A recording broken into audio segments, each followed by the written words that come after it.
Assalamualaikum warahmatullahi wabarakatuh. Perkenalkan, nama saya Vika Furimareta dari kelas Ekonomi Syariah 3 dengan NIM 2041050200074. Di sini saya akan menanggapi penjelasan dari Bapak Dr. Abdul Wadud Nafis AC MEI terkait dengan perekonomian dengan kebijakan tertutup atau bisa disebut juga dengan perekonomian 3 sektor.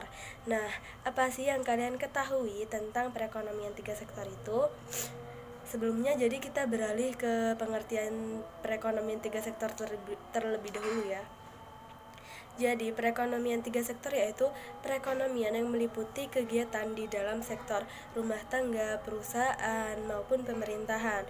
Jadi, dapat disimpulkan bahwa rumah tangga berperan sebagai konsumen, perusahaan berperan sebagai produsen, dan pemerintahan berperan sebagai konsumen maupun pemberi subsidi kepada rumah tangga maupun perusahaan. Jadi sebenarnya perekonomian 3 sektor itu hampir sama dengan perekonomian 2 sektor. Hanya saja di dalam perekonomian 2 sektor itu hanya membahas tentang rumah tangga maupun perusahaan, sedangkan di dalam perekonomian 3 sektor membahas rumah tangga, perusahaan, dan pemerintahan.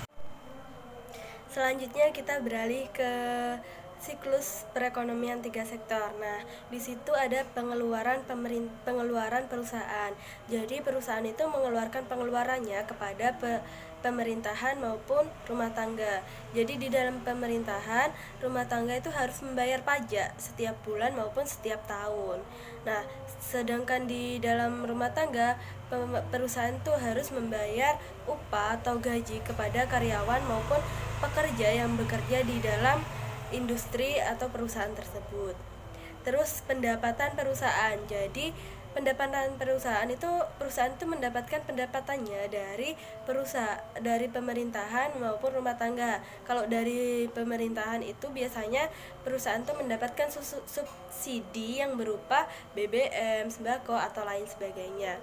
Sedangkan dari rumah tangga, perusahaan itu mendapatkan uang hasil jualannya. Jadi rumah tangga itu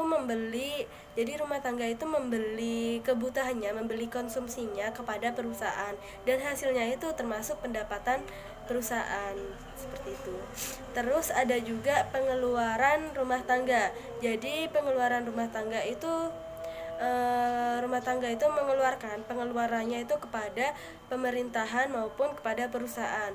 Jadi kalau di pemerintahan, rumah tangga itu juga harus membayar pajak setiap bulan maupun setiap tahun kepada pemerintah, dan itu termasuk pengeluaran rumah tangga. Sedangkan di dalam perusahaan, rumah tangga tersebut tuh harus memenuhi kebutuhannya dengan cara membeli atau mengeluarkan uang untuk memenuhi kebutuhannya ke perusahaan itu, seperti itu.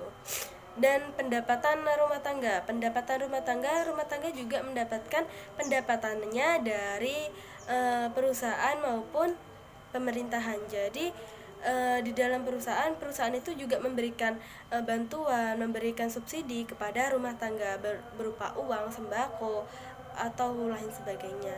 Dan dari perusahaan, rumah tangga itu menerima uang gaji atau bunga atau sebagainya atau lain sebagainya itu. Jadi dari perusahaan itu, rumah tangga itu menerima uang gaji, seperti itu. Itu termasuk pendapatan rumah tangga. Terus selanjutnya, adanya campur tangan pemerintahan itu membawa dua faktor perubahan penting dalam perekonomian.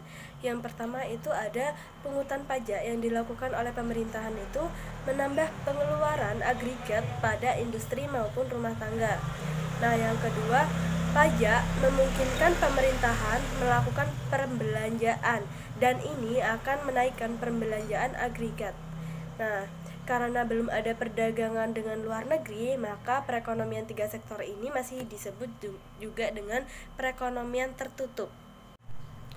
Terus selanjutnya, adanya campur tangan pemerintahan itu membawa dua faktor perubahan penting dalam perekonomian. Yang pertama itu ada pungutan pajak yang dilakukan oleh pemerintahan itu menambah pengeluaran agregat pada industri maupun rumah tangga. Nah, yang kedua, Pajak memungkinkan pemerintahan melakukan perbelanjaan dan ini akan menaikkan perbelanjaan agregat. Nah, karena belum ada perdagangan dengan luar negeri, maka perekonomian tiga sektor ini masih disebut juga dengan perekonomian tertutup. Selanjutnya beralih ke aliran baru dalam sirkulasi aliran pendapatan. Nah, pembayaran pajak oleh RT dan perusahaan kepada pemerintah itu termasuk pendapatan pemerintahan. Pengeluaran pemerintahan di sektor perusahaan itu salah satunya pembelian barang dan jasa yang diproduksi perusahaan. Nah, aliran pendapatan dari sektor pemerintahan ke rumah tangga dan industri itu seperti pembayaran atas penggunaan faktor-faktor produksi rumah tangga dan industri oleh pemerintahan. Selanjutnya, pendapatan yang diterima rumah tangga itu digunakan untuk memenuhi tiga tujuannya. Tujuan pertama yaitu untuk ditabung, tujuan yang kedua yaitu untuk membayar pajak, dan tujuan yang ketiga itu untuk memenuhi konsumsinya. Jadi rumah tangga itu harus bisa memenuhi konsumsinya, maka dari itu termasuk tujuan utama rumah tangga. Nah, rumah tangga itu juga harus bisa menyeimbangkan kebutuhannya, maka dari itu ada rumus keseimbangan yang dimana Y sama dengan Y ditambah I ditambah G, atau bisa juga Y sama dengan C ditambah S ditambah T. Selanjutnya beralih ke pajak langsung maupun tidak langsung. Nah, pajak langsung ini jenis pungutan pemerintahan yang secara langsung dikumpulkan dari pihak yang wajib membayar pajak. Sedangkan pajak yang tak langsung ini, pajak yang bebannya dapat dipindahkan ke orang lain.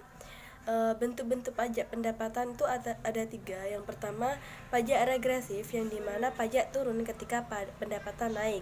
Terus yang kedua ada pajak proporsional yang dimana pajak tetap untuk berapapun tingkat pendapatannya.